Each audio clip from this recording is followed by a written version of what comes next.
The live TV, सच सबसे आगे। नमस्कार, द लाइव टीवी आप देख रहे हैं, आपके साथ मैं हूं आदित्य कुमार।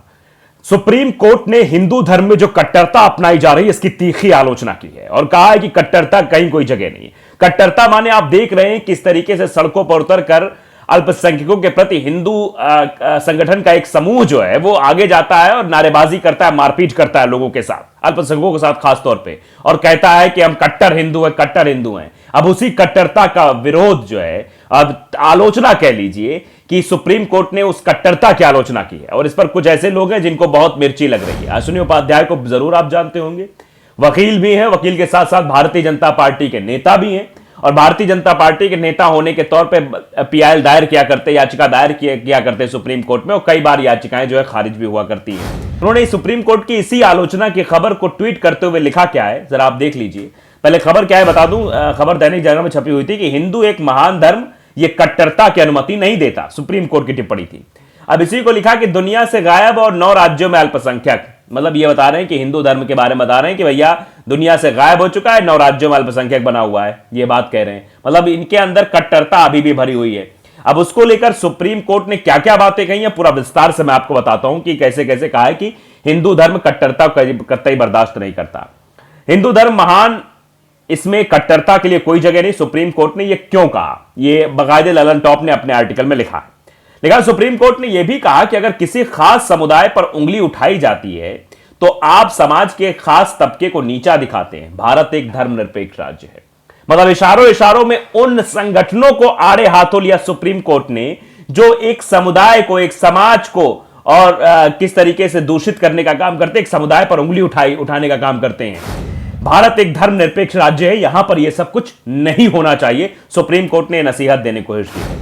दरअसल सुप्रीम कोर्ट ने सोमवार 27 फरवरी को भाजपा नेता और वकील अश्विनी कुमार उपाध्याय द्वारा दायर की गई एक जनहित याचिका को खारिज कर दिया। वैसे इनकी कई सारी याचिकाएं खारिज हुआ करती हैं और यह भी एक याचिका खारिज हुई। याचिका में दरअसल ये याचिका जो पड़ी थी, उस याचिका में उन ऐतिहासिक स्थानों और शहरों का नाम बदलने की मांग की गई थी जो वर्तमान में आक्रमणकारियों के नाम पर है।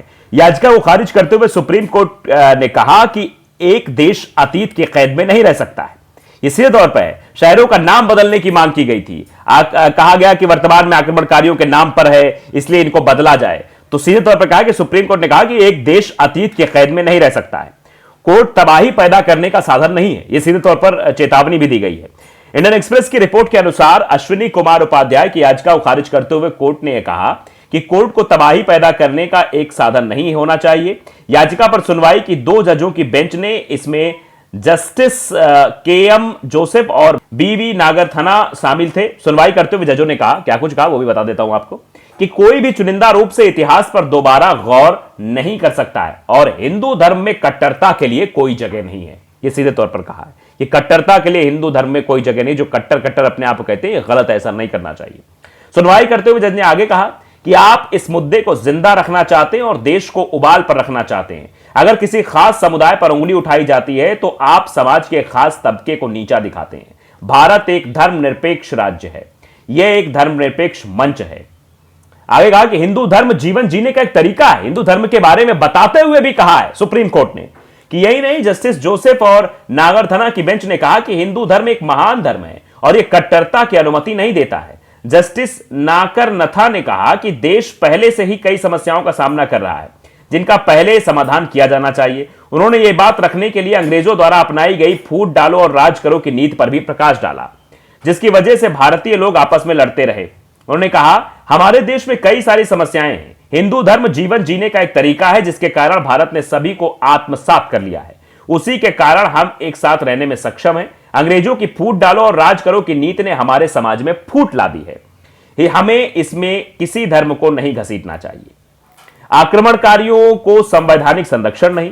बार और बेंच की रिपोर्ट के अनुसार सुनवाई के दौरान अपनी बात रखते हुए याचिकाकर्ता अश्विनी कुमार उपाध्याय ने कहा कि आक्रमणकारियों को संवैधानिक संरक्षण नहीं दिया जा सकता। उपाध्याय ने कहा, अफगानिस्तान से हिंदुओं का सफाया हो गया है, 9 राज्यों में वो अल्पसंख्यक है। मेरी समझ यह है कि यह संविधान विदेशी बर्बर आक्रमणकारियों के लिए नहीं है। इस पर जवाब देते हुए कोर्ट ने कहा, किसी भी राष्ट्र का इतिहास किसी राष्ट्र के वर्तमान और भावी पीढ़ियों को इस हद तक परेशान नहीं कर सकता कि आने वाली पीढ़ियां अतीत की बंदी बन जाएं। भाईचारे का सुनहरा सिद्धांत सबसे ज्यादा महत्व रखता है और संविधान की प्रस्तावना में उचित रूप से अपना स्थान पाता है। इसका मतलब है कि सद्भाव ही देश की एकजुटता का कारण बनेगा। यह सीधे तौर पर बात कही गई है। बेंच की टिप्पणी के दौरान उपाध्याय ने कोर्ट से अपनी इस याचिका को वापस लेने की मांग की थी, लेकिन जजों ने इससे इंकार करते हुए याचिका को खारिज कर दिया।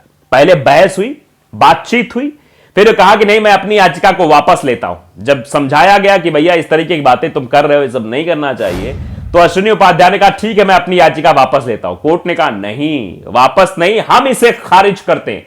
तुम वापस लोगे तो अलग चीज होगी, हम खारिज करेंगे तो उसका महत्व अलग होगा। तो कोर्ट ने सीधे तौर पर यह पीआईएल जो है वो खारिज कर दी है। कई बार जो है अश्विनी उपाध्याय इसी तरीके के चीजों को लेकर वो कोर्ट में पहुंचते हैं। शहर और सड़कों के नाम बदलने के लिए आयोग की मांग वाली याचिका सुप्रीम कोर्ट ने सीधे तौर पर खारिज कर दी कि नहीं, ऐसा कुछ नहीं हो सकता। आज तक ने भी देखिए लिखा है, सुप्रीम कोर्ट ने आक्रांताओं के नाम पर शहर, सड़क, स्थानों के नाम बदलने के लिए आयोग की मांग वाली याचिका खारिज कर दी है। सुप्रीम कोर्ट ने वकील अश्विनी उपाध्याय से कहा कि हमारा देश धर्मनिरपेक्ष है। आप आज की पीढ़ी को अतीत का बंदी बना रहे हैं, आप एक समुदाय विशेष पर उंगली उठा रहे हैं, सीधे तौर पर कहा। सुप्रीम कोर्ट ने वकील उपाध्याय से कहा कि हमारा देश धर्मनिरपेक्ष है, ऐसा नहीं करना चाहिए, और जिसने सभी को आत्मसात किया है। हिंदुत्व जीवन जीने का एक तरीका है, सबको आत्मसात कर लिया है और इसमें कोई कट्टरता नहीं है। साथ ही कहा कि देश के इतिहास को, इसकी वर्तमान और भावी पीढ़ियों को परेशान नहीं करना चाहिए, देश के इतिहास से छेड़छाड़ नहीं करनी चाहिए। सुप्रीम कोर्ट ने कहा कि आप आज की पीढ़ी को अतीत का बंदी बना रहे हैं, आप एक समुदाय विशेष पर उंगली उठा रहे हैं, आप मुस्लिम आक्रमणकारियों के लिए बर्बर कृत्यों को एक जीवंत मुद्दा रखना चाहते हैं। साथ ही कहा कि इतिहास को चुनिंदा तरीके से नहीं मिटाया जा सकता। हिंदू धर्म जीवन जीने का तरीका है, सिर्फ धर्म नहीं। धर्म नहीं है हिंदू धर्म में इसे बताया गई है कि यह जीवन जीने का एक सलीका बताता है, कहीं से भी इसमें कट्टरता नहीं है। लेकिन फिर भी उसके बाद भी मानने वाले लोग नहीं हैं और उसमें ट्वीट कर रहे हैं कि दुनिया से गायब और 9 राज्यों में अल्पसंख्यक। अश्विनी उपाध्याय उसको ट्वीट कर रहे हैं। वहां पर तो ये मान गए थे, कोर्ट में तो कह रहे थे याचिका वापस ले लेता हूं, लेकिन बाहर आकर उसी को ट्वीट कर रहे हैं। अब लोग भी तरह तरह के रिएक्शन दे रहे हैं। रजनीकांत ने लिखा कि 2014 में 2 करोड़ रोजगार हर साल देने का वादा किया था, फिर 2017 में पकौड़ा बेचने बोला, फिर 2020 से आत्मनिर्भर का ज्ञान देना शुरू कर दिया। ठग, प्रतियोगी परीक्षा तैयारी करने वाले युवाओं का भविष्य, कैरियर बर्बाद कर दिया है। क्यों 2014 से 2019 प्रभावित हुआ, कहां जाएगा, इस पर सवाल है। यह सवाल भी अश्विनी उपाध्याय से लोग पूछ रहे हैं। वो जब ये लिख रहे हैं कि दुनिया से गायब और 9 राज्यों में अल्पसंख्यक, तो उसी पर सवाल लोग पूछ रहे हैं और लोग याद दिला रहे हैं क्या कर रहे हो। करप्शन फ्री इंडिया नाम ट्विटर यूजर है, वो भी लिखते हैं कि सुप्रीम कोर्ट का बहुत ही तार्किक फैसला, हर चीज में धार्मिक एंगल देखने पर सुप्रीम कोर्ट ने सख्त टिप्पणी कर दी है। सुप्रीम कोर्ट देख रहा है चीजों को और सुप्रीम कोर्ट की टिप्पणी दर्शाती है किस तरीके से देश में जो मुसलमानों पर आक्रमण हो रहे हैं, जो हिंदूवादी संगठन कट्टरता की बात करते हुए मारपीट करते हैं, इस बात को लेकर भी सुप्रीम कोर्ट खासा नाराज है। इसीलिए यह तीखी प्रतिक्रिया आई है। तो द लाइव टीवी को अगर आपने सब्सक्राइब नहीं किया, सब्सक्राइब जरूर करिए, बेल आइकन दबाइए ताकि सच खबर आप तक पहुंचती रहे। नमस्कार। द लाइव टीवी, सच सबसे आगे।